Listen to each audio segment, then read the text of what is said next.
There's a particular kind of tiredness that has nothing to do with sleep. You can rest for 10 hours and still wake up feeling like you're dragging something heavy behind you.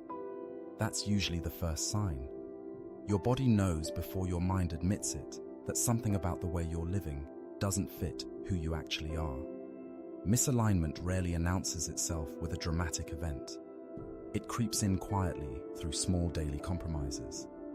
You say yes when your whole body is screaming no, and you do it again the next day, until the screaming turns into a dull background hum you've learned to ignore.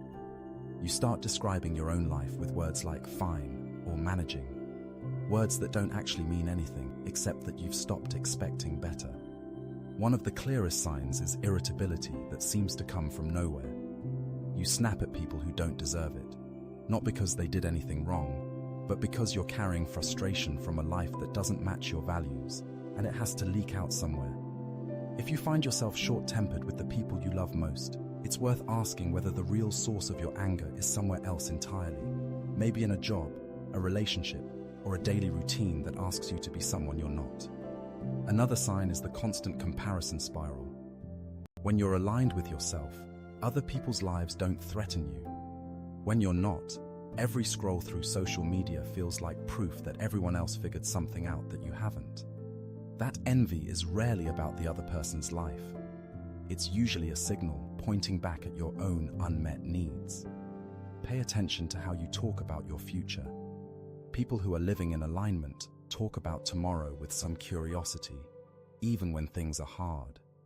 People who aren't tend to describe their future in vague, resigned terms, as if they're already living someone else's script and just waiting to see how it ends.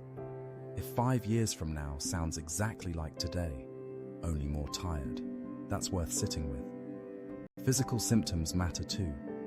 Chronic fatigue, tension headaches, a stomach that's always slightly off, trouble sleeping even when you're exhausted. These aren't always medical mysteries. Sometimes they're the body's way of protesting a life that doesn't feel true.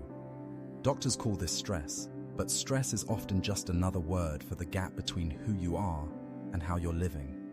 Here's a way to picture it. Imagine your life as a pair of shoes.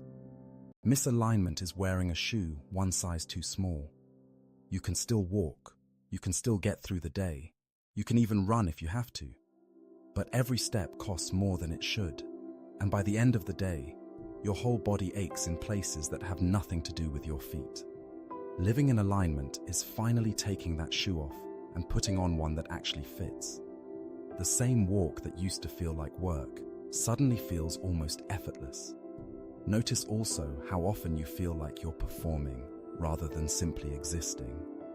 Maybe you laugh at jokes that don't land for you, agree with opinions you don't hold, or keep a version of yourself ready for public display, while a quieter, truer version waits backstage, rarely invited to speak. If most of your week is spent performing and very little of it is spent simply being, that's misalignment wearing a socially acceptable mask. The good news is that these signs aren't punishments. They're information. Your restlessness, your irritability, your envy, your exhaustion, they're not flaws in your character. They're your inner compass trying to get your attention, because the life you're living has drifted from the life you actually want.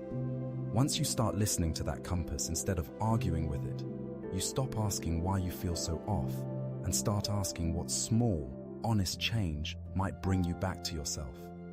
Thanks for watching. Don't forget to like, subscribe, and share with friends. Your support means so much.